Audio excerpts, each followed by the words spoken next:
I'm Zoe, your AI host at AI Pro Photography. Let's talk about the camera words that give you real control over an AI image.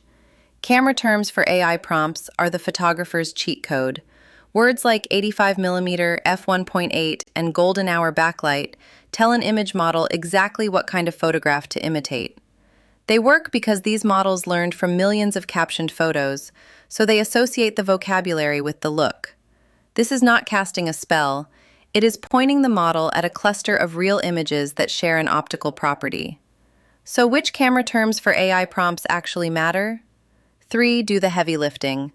A focal length sets the framing. A wide lens takes in the scene. A short telephoto, around 85mm, flatters a face. An aperture sets the focus. f1.8 blurs the background. f16 keeps it all sharp. And a light description sets the mood. Soft window light, golden hour, overcast. The honest catch? More words do not mean a better photo. Stack 8 of them and the model gets diluted, contradictory signals, and hands you something overprocessed. So treat them like seasoning. Pick the 2 or 3 that define the shot and let the subject carry the rest. When a shot is not working, swap a term rather than adding another. Find the full breakdown and a whole lot more at aiprophotography.com and subscribe on YouTube so the next test lands in your feed.